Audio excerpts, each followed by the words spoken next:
Baik, Assalamualaikum warahmatullahi wabarakatuh.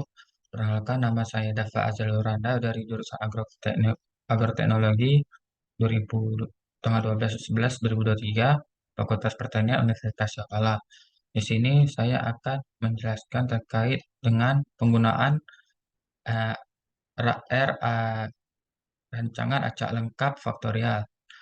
RRF sendiri adalah suatu metode penelitian di mana mereka seperti rancangan acak lengkap. Cuma bedanya pada dua taraf atau dua perlakuan yang berbeda. Dalam hal ini, seperti yang pada tabel ini, hasil biji kacang tanah kedelai dengan beberapa taraf kapur dan fosfat.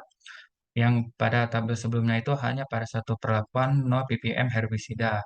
Ya, otomatis hanya satu yang diamati perubahan. Nah, sedangkan ini ada dua pengaruh yang diamati sehingga menggunakan faktorial atau dua kali pengulangan namun pengaruh yang sama.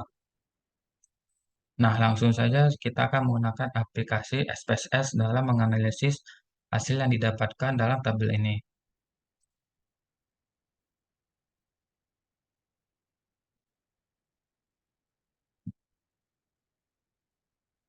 Nah, datanya langsung saja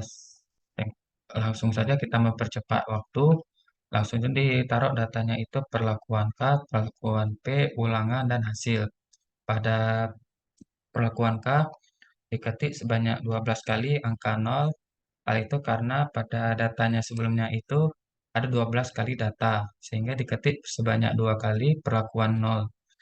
Dan selanjutnya pada perlakuan 13 sampai 24 adalah K1, yang artinya ada 12 kali perlakuan sebanyak K1.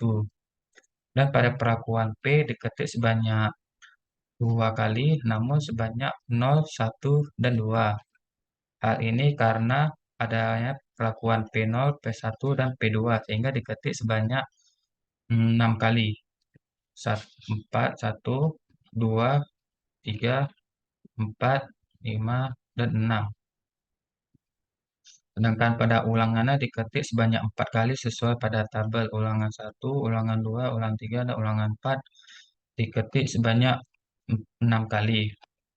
1, 2, 3, 4, 1, 2, 3, 4, 1, 2, 3, 4, 1, 2, 3, 4, 1, 2, 3, 4, 1, 3, 4. Nah, di sini kita bisa mempermudah dengan hanya mengcopy ya, cut, dan langsung ke paste. Di sini saya sudah menyelesaikannya langsung. Pada hasil, kita bisa mengubah datanya itu diketik pada Excel, dan langsung kita transport pada data. Nah, ini seperti yang saya jelaskan pada tabel sebelumnya. Nah, langsung saja ke kita variable view. Pada variable view diketik perlakuan K, perlakuan P, ulangan, dan hasil. Nah, di sini eh, desimalnya itu 0, 0, dan 0, karena ini hanyalah tabel untuk data atau bisa dibilang sebagai parameternya, bukan hasil ini ya. Sedangkan hasil kita ketik 2 karena berkoma dari data sebelumnya. Pada label kita ketik kapur, fosfat, dan ulangan kita kosongkan aja. Dan pada labelnya itu diketik hasil biji kering. Karena datanya itu tadi adalah pengaruhnya hasil biji kering pada perlakuan kapur dan fosfat. Ulangan itu memang dikosongin karena tidak ada ulangan perlakuan di sini, yaitu saya bilang hanya tabel biasa. Pada value kita ketik di sini 0 seperti yang bilang tadi, K0 dan K1. Tekan OK. Dan pada perlakuan P tekan P0 dan P1 karena hanya dua peubah yang digunakan. Dan pada ulangan ketik 1, 2, 3, 4 sesuai dengan yang tabel tadi. Misal dalam tabel kita salah ketik, misal 5, ulangan 5. Nah, di sini kita tekan add yang untuk menambahkan dan menghilangkan dengan kita tekan remove dan tekan OK. Selanjutnya itu di yang ini kita non aja di dan align ini hanya untuk memposisikan data. Pada data itu saya taruh di sebelah kanan. Bisa saja kita ubah ke bagian center, bagian kiri atau bagian kanan. Nah, langsung saja kita ke data view untuk menganalisis data yang kita dapatkan.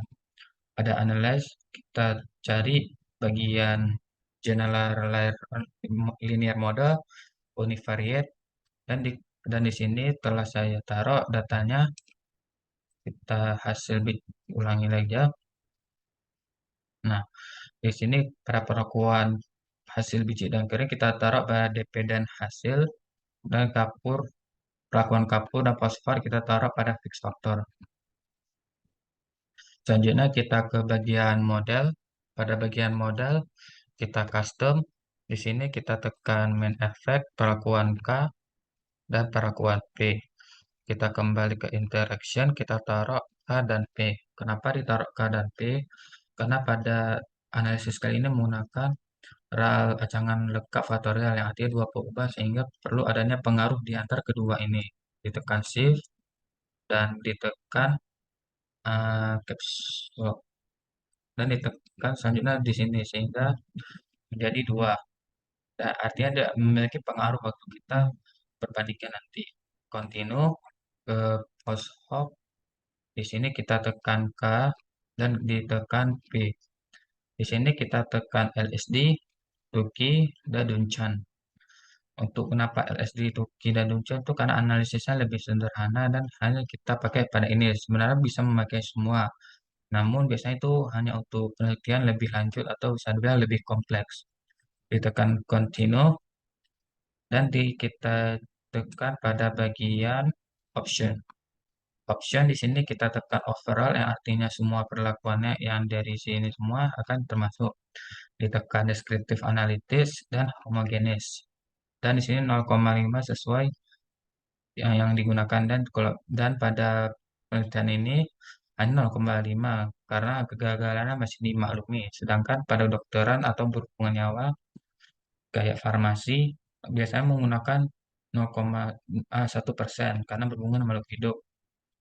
Kita tekan continue dan selanjutnya kita ke bagian OK untuk melihat output yang didapatkan.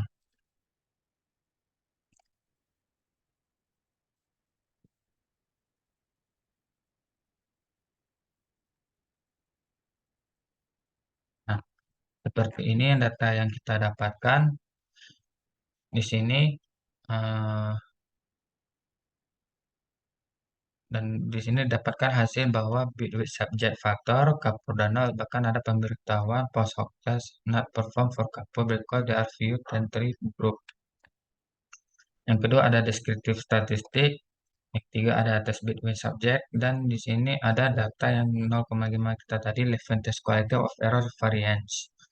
Selanjutnya kita ke bagian marginal means. Di sini ada marginalnya, berapa dependen hasil yang didapatkan, 9,5 sebanyak lower bound atau upper bound.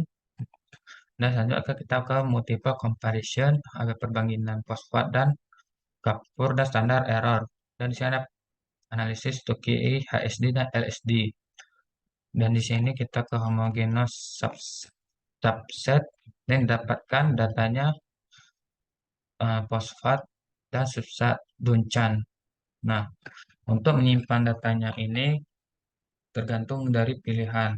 Karena data biasanya kadang tidak bisa dibuka di HP. Sedangkan datanya itu harus diubah ke dalam bentuk PDF.